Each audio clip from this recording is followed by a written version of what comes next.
take this opportunity to thank each one of you for allowing to speak. Maraming salamat po. Napaisip ako nang marinig ko ang balita.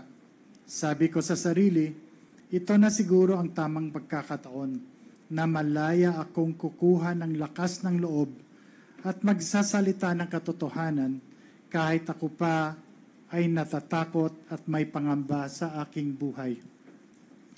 Una po sa lahat, I declare that I was not and never will be a drug protector. I don't know personally nor did I benefit in any way from any illegal drug personality in Iloilo or anywhere else. After 7 years of exile, dahil sa napolitika at walang basehang mga akusasyon, kaliwat ka ng mga paratang at higit sa lahat mga banta sa aking buhay at sa buhay ng aking pamilya, narito po ako ngayon at humaharap po sa inyo. Naging kabataang barangay chairman, number 1 city councilor, vice mayor, at mayor in 2010, 13, and 16. And was fortunate to have been chosen as the top 5 world mayor in 2014.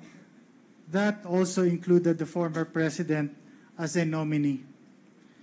In the campaign against illegal drugs, as mayor and as mandated by law, I am aware of my authority to set local policies and priorities related to crime and drugs.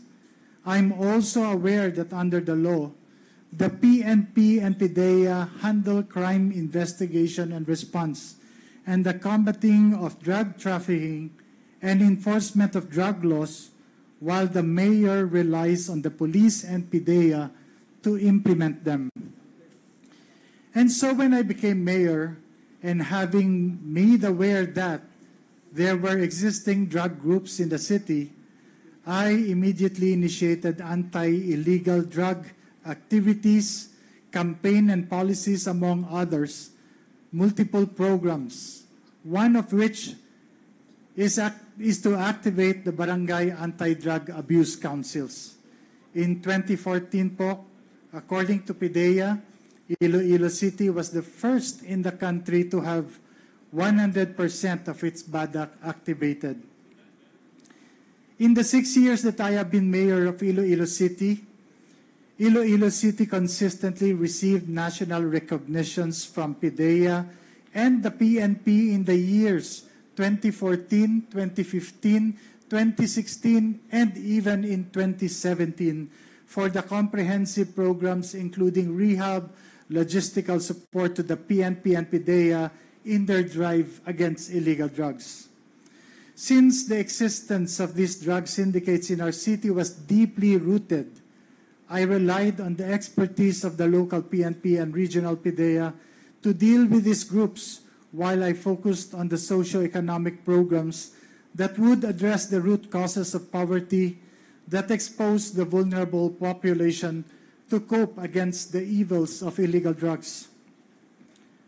But all of these efforts were ignored by the Duterte administration. Kung matatandaan po ninyo, nagsimula ang lahat ng ito nung bigla na lamang na isama ang mga pangalan sa PRRD narco list ng Administrasyong Duterte.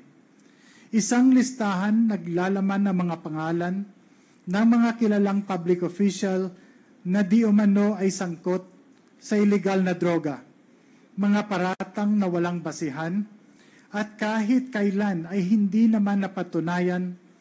As a matter of fact, until today, there are no drug-related cases that have been filed, especially in the legal courts, against me and my person. Pero kung inyong titingnang maigi, isinama ang pangalan ng